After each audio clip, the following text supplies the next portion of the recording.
Welcome to Mind Ministry. Today we have a really hot topic, so you cannot go anywhere. Sit down, let your friends know we are on like every Wednesday at 8 o'clock here at Mind Ministry. We will bring you the hot topic, so you cannot miss out. What's the hot topic today? PTSD. PTSD. I'm sorry about that. What is it? Who gets it? What are the myths? We got to talk about it. Let's talk about it. Today we have a special program. But before I introduce our special guest, I want to remind you to make sure to follow us on Instagram, TikTok, and make sure you subscribe to our channel on YouTube. So remember, every Wednesday we go live here on Facebook at 8 o'clock, and we will bring you the hot topics. Now, let me introduce my guest tonight. I'm your host, Francesca Diaz, and today we have the veteran and nurse, the First Lady of Remnant Community Church today. Tracy Glasby is in the house today. Tracy, thank you so much for being here today. And we also have pastor and counselor at Pharaoh's Counseling, Jose Fontanes, with us tonight. So I want to give a shout out over here to everybody that's watching, the team at my ministry as well that are connecting. And Tracy, let everybody know where can we find you and a little bit about yourself.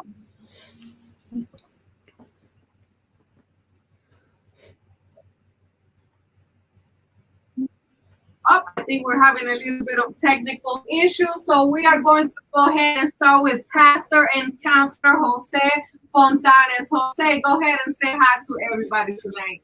Hello and blessings to all. Thanking God for this opportunity. Thank you, Francesca, Mind Ministry, for once again allowing me to be part of this program, of this platform, which I think is crucial for the time that we're living in.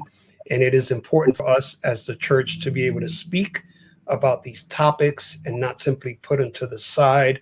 And I thank God for all the people that you have, right, that God has selected and empowered with this knowledge to be able to train the church and lift the church up in these specific areas. So we thank God for that. God has us pastoring here in the city of Hollywood, Florida, in the Sunshine State. Right now, it's not too sunny. It's been raining here constantly for the past few days, but we thank God for that. And also, God allowed us to open up our counseling office here in Hollywood, which we provide counseling for singles, individuals, couples, and families.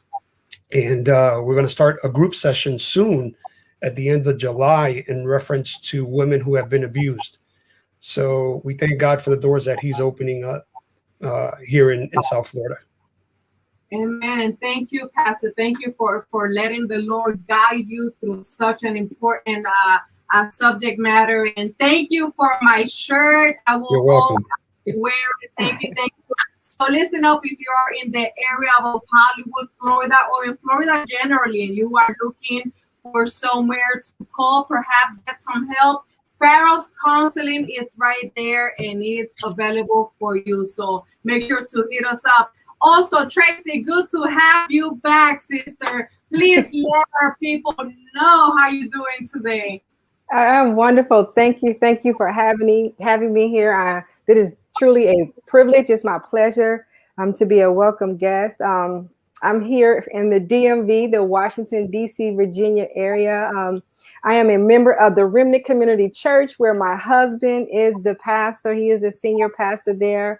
We know that during this time of pandemic, the physical building has been closed, but to God be the glory. We have not missed a beat. We've been live every Wednesday and every Sunday, bringing the word of God, As you've already mentioned, I am a healthcare professional. I am a registered nurse, and actually I am a case manager in the emergency department for a federal installation. I'm also the founder of Discipleship in Motion, which is a women's discipleship group where we are discipling women in the things of God, discipling them that they may go out and make more disciples. So again, I'm just happy to be here and I look forward to the conversation.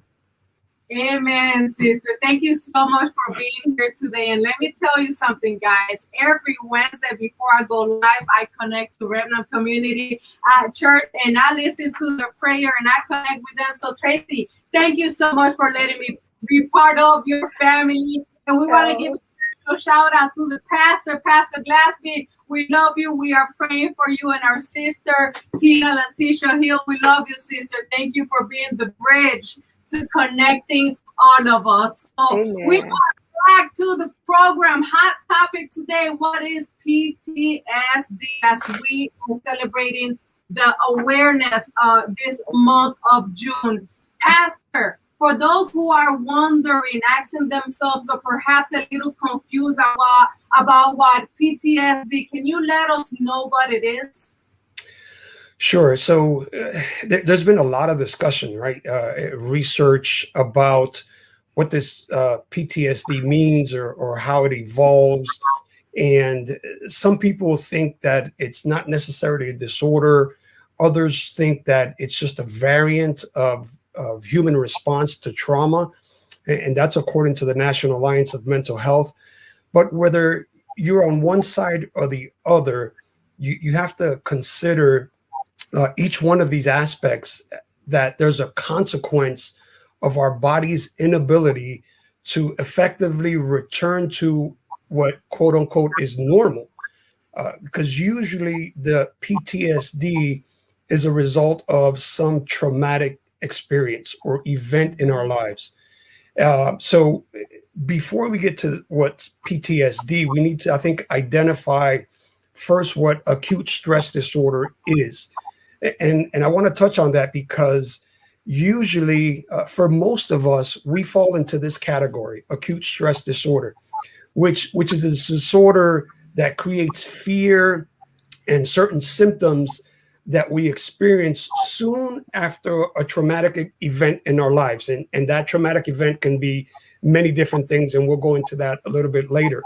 But usually the fear and the anxiety tends to last about less than a month, no more than a month, right? And that's something, for example, we lose a loved one, right? That tends to take a few weeks of effect in us to sort of adjust ourselves to the loss.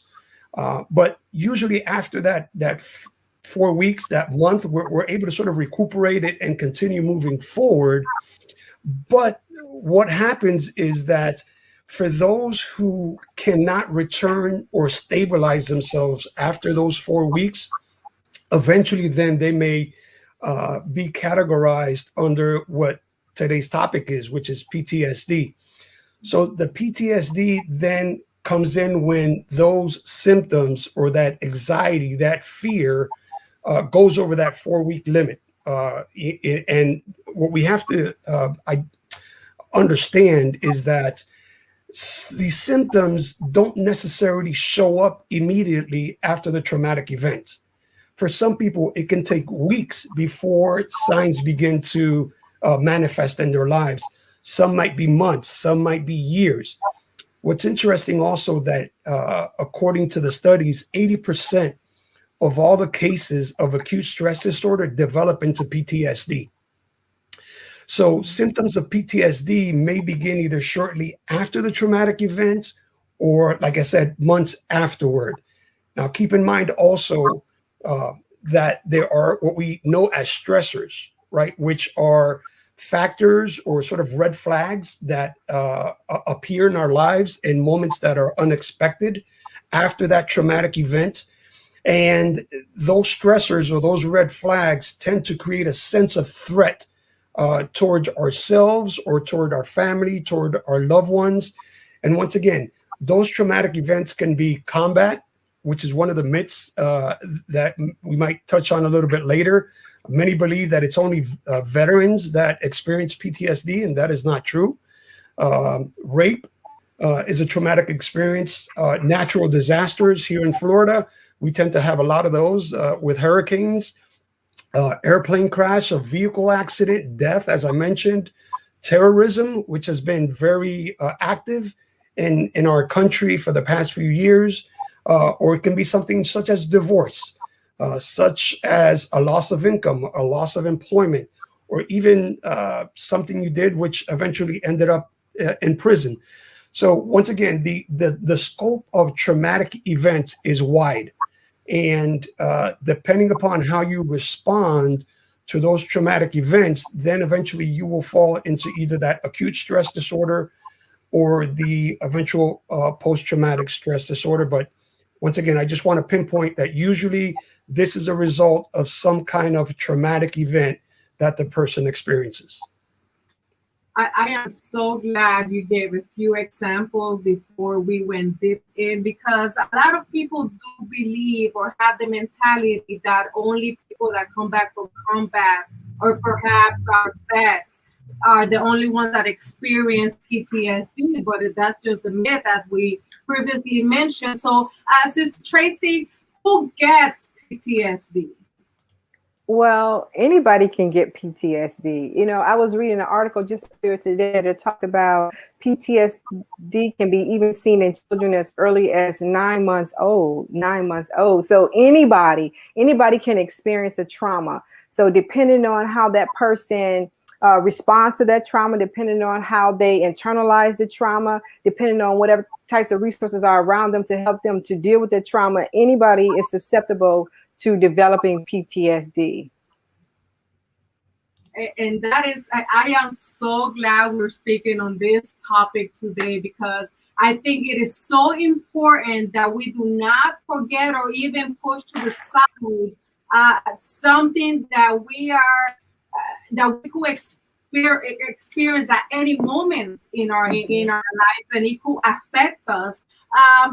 And speaking of, Pastor, can you give us a few examples of the myths that we've been believing or perhaps hearing out throughout our lives? Sure, but I want to piggyback on what the First Lady said, and I think she's right on. Right, this is anybody. This is not about color. This is not about race.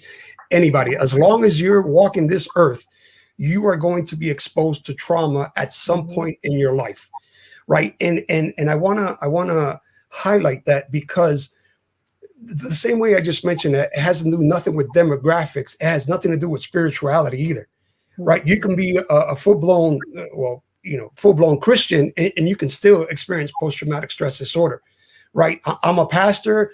As long as I'm on this earth, I'm exposed to PTSD. Just because I'm a pastor doesn't make me any better than anybody else. At the end of the day, I bleed, I breathe, right? I have feelings, and I have to experience all this also.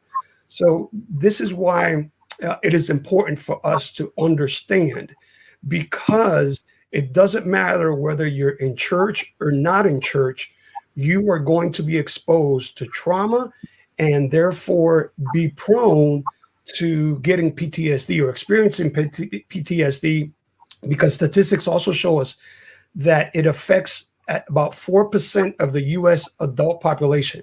And I'm glad the First Lady mentioned, because now research is showing that even at an early age, children, right, babies are experiencing, unfortunately, also statistics show that 10% of women have PTSD sometimes in their lives compared to 4%. So women tend to be exposed more to PTSD than men. That has its reasons. I won't go into that. But talking about the myths. So one of the myths that I briefly mentioned is that it only happens to veterans, people of war. And that is incorrect. Just as the First Lady said it, and we'll continue repeating it, this can happen to anybody. Now, one of the other myths is that people with PTSD cannot function. That is absolutely false. So for those who are listening to us that may be experiencing PTSD, I want you to know that you're not alone, that there is hope, that there is help, right? That although you may be experiencing these symptoms, and at times it can be severe symptoms, with counseling, with medication at times, and support system, you can eventually adjust and live a healthy, fulfilling life. So PTSD not necessarily paralyzes you. There's hope, right? You can continue living a fulfilling life. some people may think that it's all in the head. No, that's not true. Although it does affect the psychological component of our body or of our lives, it also affects our body. There's research that states that there can be some biological issues in people that experience PTSD, specifically their personality. Once again, this information is out there. I'm not going to go into detail, but once again, research shows that there are multiple reasons for why PTSD, besides the traumatic events, exist in our lives. May I ask a question? Sure. Concerning this PTSD, I don't know if you can answer this now, but why is it that two people can witness the same event and be affected by it in two totally different ways? One may potentially develop PTSD, and one may experience the trauma, but may be able to move on with their life as if nothing has happened. That's a great question. So I want to start the answer off by this. That's why we cannot judge the book by its cover, because we don't know what everybody's going through. And one of the biggest errors that we do, and I want to make sure I say this right. So when I say we, I include everybody, church people and non-church people, is that we say, oh, I went through that and I got over it. Why can't you get over it? Well, you're not in the person's shoes. Right. So the context of how that person experienced that traumatic event is different than how you experienced it. You may have the blessing of a support system. The other person may not have it. One person may have, for example, nowadays, everything has to do with insurance, right? We know low income families may not have the resources, the financial resources, or the insurance available to seek help. Therefore, it makes it more difficult to process the pain or the trauma. It could be cultural issues, right? Culture influences us a lot. And this is something, and I want to say this, I think I have to say this. So for us believers, we tend to believe more our cultural influences and teachings than what the word says. And that's when we get in trouble, because culture shows us, oh, and excuse the phrase, but suck it up, just keep going, don't worry about it, you're going to get over it. No, it doesn't happen that way, right? Because if that's the mentality we're taking, specifically from a church standpoint, we're in trouble, right? Because what we're doing, if we take that mentality, we are minimizing the pain that person is going through. Therefore, the person is going to conclude, well, if the church can't recognize my pain, who am I going to go to? And eventually that leads the person to depression, and eventually leads the person to suicide. So us as the church need to be more sensitive to people who are experiencing these mental challenges, because we just don't know, right? Not everybody is built the same. Right. Not everybody was raised the same. And it's that question is good, because let's take two siblings, a brother, sister, two siblings in the same household. People say, well, they were raised under the same household. Yes, but they experienced differently, right? So when the first sibling was born, all the attention was on that sibling. So the second sibling was born. Now the attention has to be divided. And maybe mom and the parents, they're working more, or they have more responsibilities. Therefore, the attention is not being given to the kids. So once again, culture, the way we were raised, the support systems, our financial status, all these are factors that affect the way one responds. Therefore, we cannot automatically say that, but I know such and such, or I went through it, I got over it in 3 weeks, you should be able to get over it. No, I'm sorry. We cannot express ourselves in that manner, because all we're doing is we're digging a hole deeper for the person to stay in. Right. And we're doing more damage than help. So hopefully that answers your question. I have another question. Sure. My second question is there anything that an individual can do pre-trauma? Like, we don't know what trauma is going to come our way, but is there anything that we can do in advance to help guard us or build us up prior to that trauma? Does that question make sense? So once again, I think so. Yes, it makes sense, Mhm. and I think a lot of it has to do with your upbringing, Mhm. the atmosphere in which you were brought up, because that's going. So that environment is what's going to teach you how to respond to stress or traumatic events. Mhm. And I think a bonus there is if you're able to connect, because research says it, that when people are connected to a spiritual component, right, to that spiritual, whether it be a church, a faith-based organization, that faith-based organization or that connection to spirituality helps a person process that trauma or whatever negative event better, right? It doesn't mean that it exempts them. No, it Mhm. just gives them because that sense of hope exists when faith is included in a person's life. So once again, it all, I think it has to do with your upbringing and how spirituality connects to your life. Okay. Those are great questions and excellent answers. Thank you both for listening. Just for participating. Period. And I'm glad you said that, Pastor, because it is true. I remember while you guys were talking, I remember I started thinking about my upbringing and my childhood, and there were moments where it wasn't easy. We come from a very poor background. I remember eating bread and butter for dinner because that's all we had. And now I'm able to perhaps buy myself a lobster. Now I'm blessed. But at the same time, no matter which position I was in, my mom would always tell me the power of the mind, Francesca. It's not about your surrounding, it's not about the plate of food or the brand on your clothing or your race or the way that you look. Is all about the power of the mind, how far you let things affect you.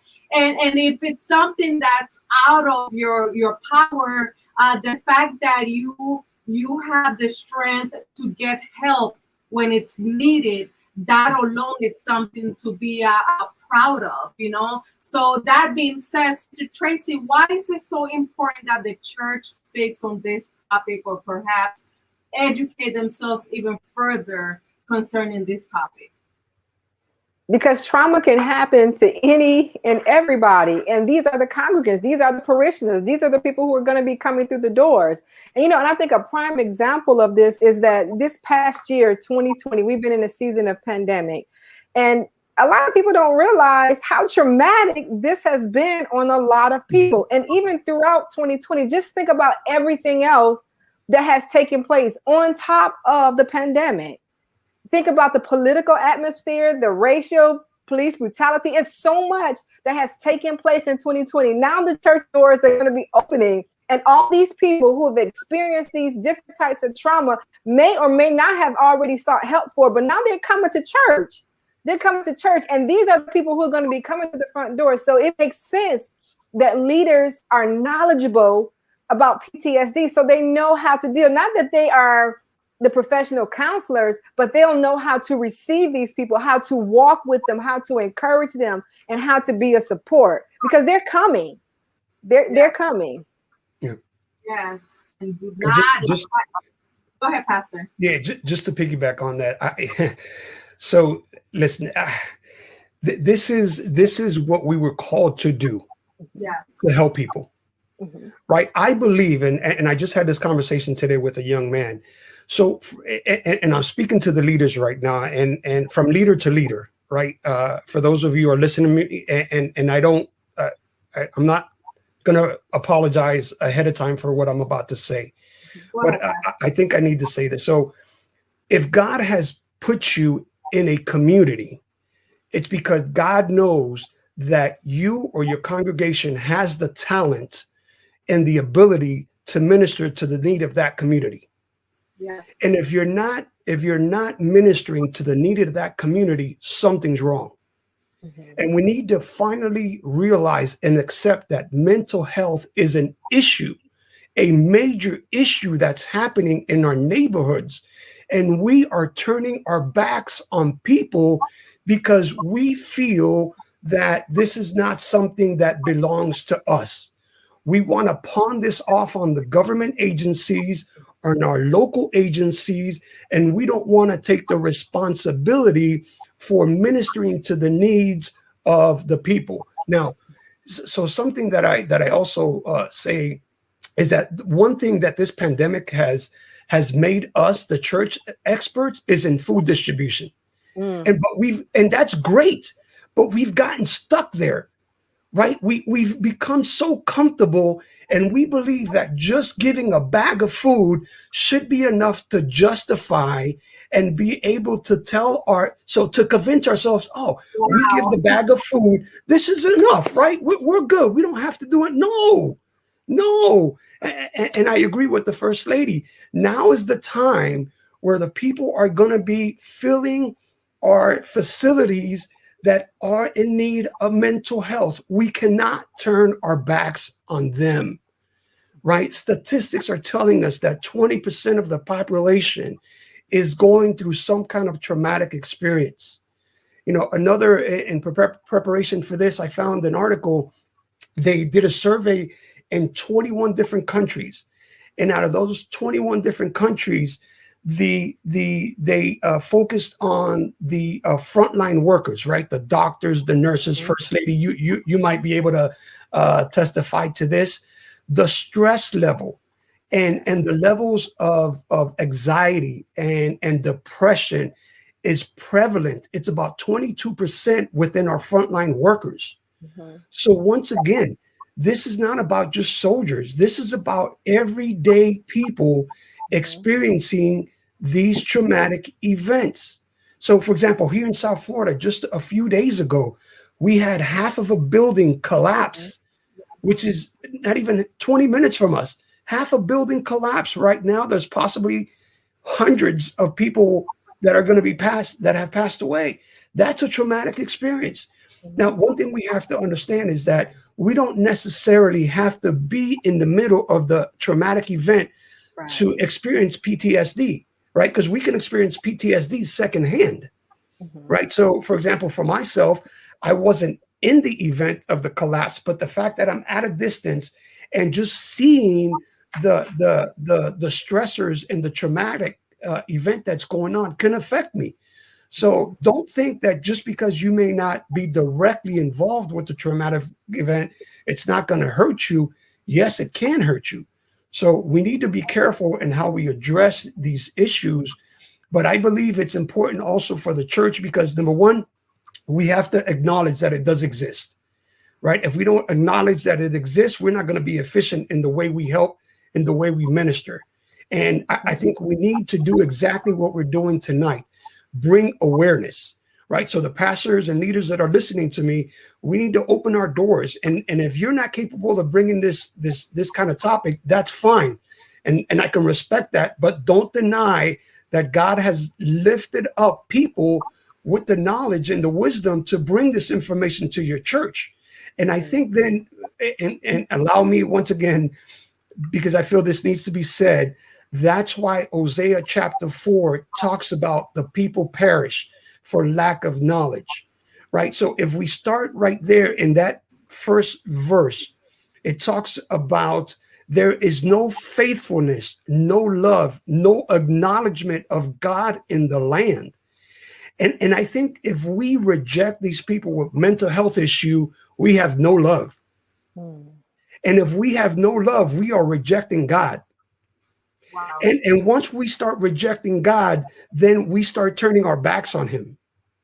And when we start turning our backs on him because we don't want to deal with these issues, then we begin to reject people, the opposite of what God wants to do.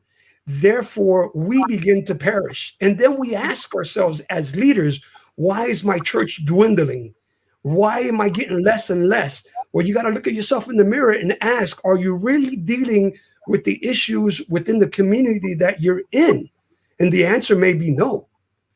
So once again, if we don't prepare ourselves to deal with these mental health issues, we are not loving. And if we are not loving, we are not doing what God wants us to do. Therefore, we're going to perish. So it's time to wake up and start working. I'll leave it at that. I think you're so right, Pastor. I think part of the issue, especially with the church, is that we try to over spiritualize things. And not only that, I think, like you said, because we have a lack of knowledge, we are afraid because this is an area that's unknown to us. And we're used to having all the answers. So now someone's coming to me with a mental health issue and I don't know how to deal with it. But instead of equipping myself as a leader to understand what the available resources are or how to direct somebody, I push them away and make them feel unwanted, or I just run. And that absolutely is not the answer. Because again, trauma can happen to anybody. All of us are exposed to some level of trauma, but I think it's so important, again, as leaders, that we educate ourselves on what it really means to have PTSD and how can we be a support to the congregants when they come. But I have one more question for you. I'll try and answer. Okay, because any and everybody is exposed to trauma. And we know that, I think you already said this, for it to be classified as PTSD, the symptoms or the signs and symptoms needs to be at least a month long. What can a person do when they are initially exposed to trauma to lessen the effect of that trauma so it won't turn into a post-traumatic distress disorder? How can they stop that or deal with the trauma? So number one, you have to acknowledge that the issue exists, right? Because, and I think you hit the nail on the head. We tend to use, and there's a terminology that's called, we use spiritual bypass, right? Because what we do is we say, just pray it off. Don't worry, you're going to get through it. Just do a weekend fast. Don't worry about God's going to do it. Sometimes that's not enough. And I believe in the power of prayer, right? I'm a pastor. I believe in the word. I believe that we can declare a word and God can, restore somebody in a second like that. No problem. But if God doesn't do it, then what happens? Right. So then that's where, when you start noticing, so yes, there are certain symptoms that we need to look for. So for example, you may have excessive worrying or fear. You may feel sad. You may feel confused in your thinking or problems, let's say concentrating. You may have some extreme mood changes, maybe some prolonged, strong feelings of irritability and anger. You're getting to the point where you're avoiding friends or social activities. Maybe your eating habits have changed. Maybe your sleep patterns have changed. So if you're able to recognize this, the first thing you should do is seek help, right? And I'm hoping that you can go to your pastor, to your leader, and the leader will be able to lead you. If they can't help you, they can at least provide you a resource where you can go to. But once again, if you feel that you're experiencing any of these that I just mentioned, it is important to seek counseling as soon as possible. And if you're a member of a church, obviously seek that spiritual care, because I think just because you're praying for something or for freedom from that disorder doesn't mean that you can't seek a counselor, right? You can speak to a counselor and also pray at the same time, right? And I think they go hand in hand. So therefore, once again, if you feel that you are experiencing these symptoms, please seek help, professional help, as soon as possible. Don't be afraid to talk about it, because I know there's a stigma out there on mental health. A lot of people, and this has nothing to do, and this goes back to the experience Job had, right? Job had this experience, and all of a sudden his friends were claiming that he was on sin. So at times this has nothing to do with sin, right? So let's get that straight, all right? So once you acknowledge, seek help, hopefully professional help, and also spiritual help. And between those two, they would be able to help you create a support system. I think the support system is crucial for anybody going through any of these mental health issues at any time. Okay. Absolutely, and we have posted the national hotline as well as the website for U.S. veterans. If you're a veteran as well, we are talking to everyone that wants to listen. We are here for you. This is the platform letting you know that you're not alone and that we are here for you. Even if you just want prayer, even if you just want guidance, hit us up. We are going to put our phone number down below. Our phone number is 855, if you could put it up for me, 855-978-6551. Hit us up. We want to help you get better. You can do it. Pastor, let me ask you this next question, and I want to thank everybody that's connected and sharing this very important conversation. How does PTSD affect one's behavior?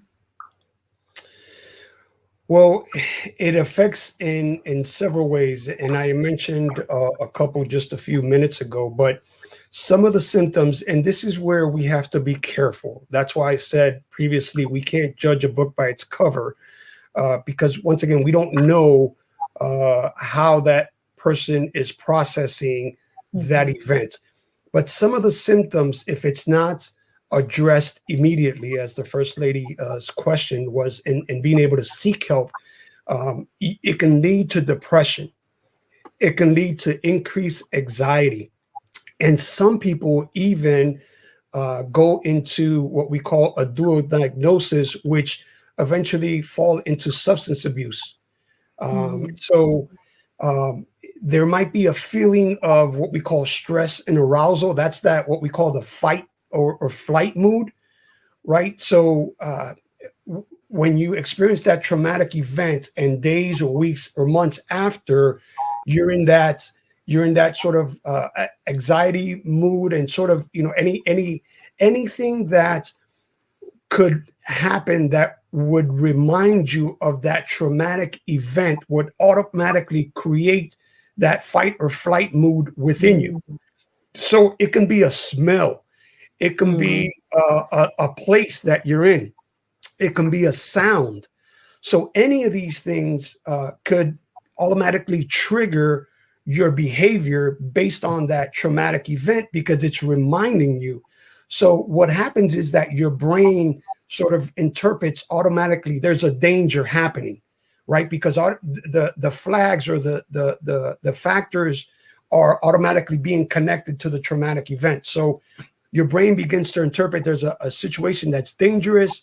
Then from a biological standpoint, your neurotransmitters in your brain, they begin to be released. They trigger and start firing the neurons in your brain, and which eventually releases chemicals throughout your body. And that's where the reaction comes in to that event or the flags, right? The stressors that are happening at the moment. You also at times may feel a disruption in your normal functioning. Once again, because the brain is constantly working. It's in that fight or flight mood. So it leaves us also with some ongoing symptoms. So what happens is that we either re-experience the event continuously, either through thoughts, through memories, which eventually can be turned into nightmares. For some people avoid, so our behavior becomes avoidance. We try to avoid activities that remind us of the traumatic event. Once again, so let's say a traumatic event happened in a mall. After that traumatic event, you don't want to go to the mall anymore. So you're trying to avoid. Your behavior now changes to that of avoidance. Your behavior also is, you have a reduced, what they call reduced responsiveness. So people feel detached from other people, or they simply just lose interest in activities. They rather stay home because they're scared that something may happen that once again couldn't remind them of the traumatic event.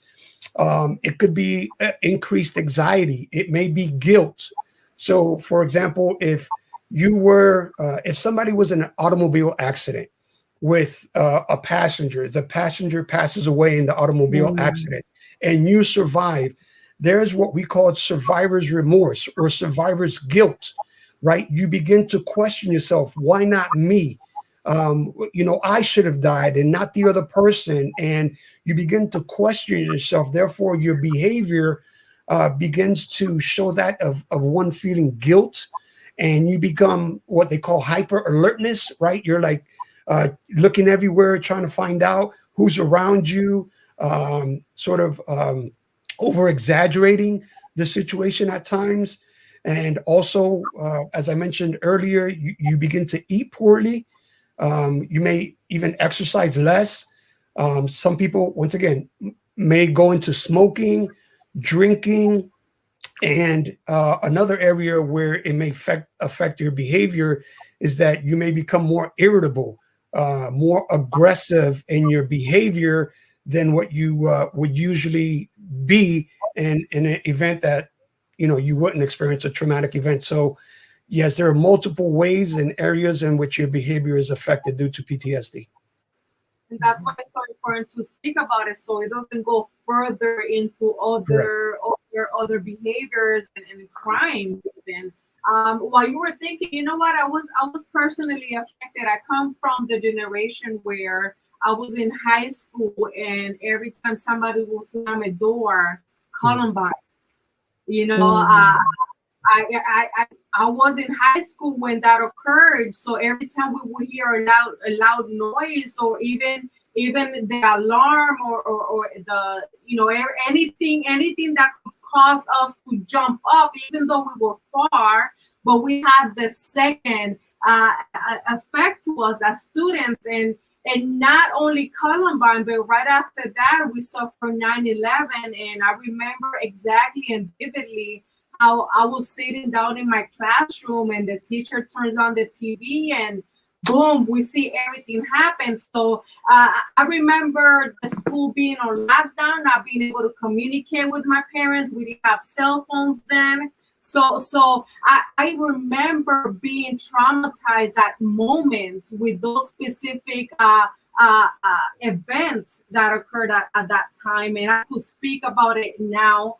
But it's crazy to think how we could be affected at any moment, whether it's at a traffic light, whether it's through a family member, whether it's even through church. You know what? And I want to ask this question, even though I know I was gonna direct it to I was gonna ask Pastor, but I would like both of you to answer this one. Can PTSD affect your spiritual life? I'll let the First Lady go first. Oh, my answer off the top of my head would be absolutely, because PTSD affects your thinking. It affects your perspective. It affects the way you take in. So it could even affect the way you see God.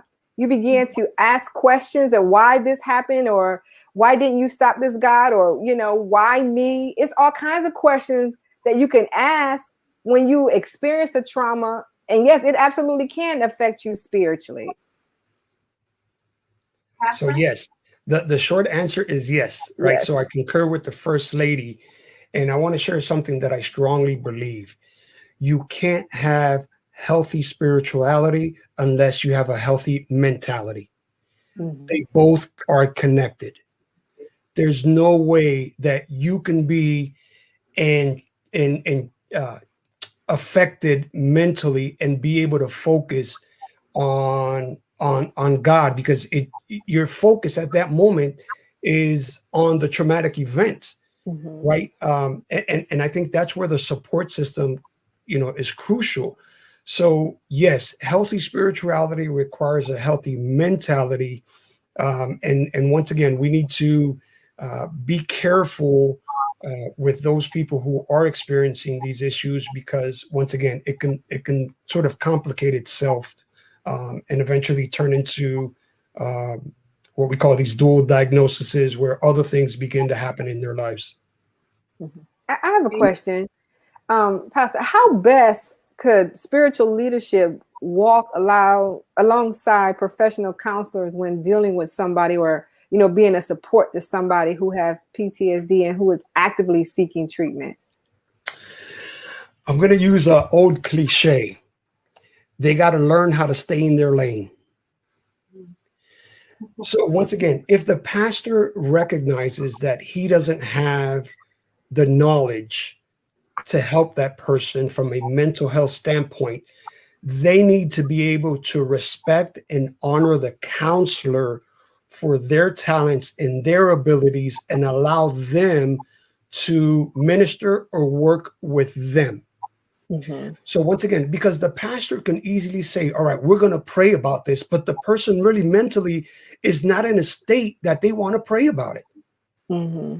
So sometimes the counselor has to do their job first and be able to help stabilize the person emotionally, which then opens the door to the spirituality component. So when it comes to dealing with people with mental health issues, if we start with the spiritual component, we lost them. Mm-hmm. And I'm a pastor, and I'm telling you, if we start with the spiritual component, we lost them. So that's why we have to meet them where they're at, right? We have to show empathy. Mm-hmm. We have to put ourselves in their shoes. And once again, so if I'm a pastor, which I am, and I have a person who can help this person or a counselor who can help this person in that area, I will give them their space. And this is where the connection, and this is up to the client, really. If they want the counselor to have the conversation with their spiritual leader, because there's a confidentiality issue here.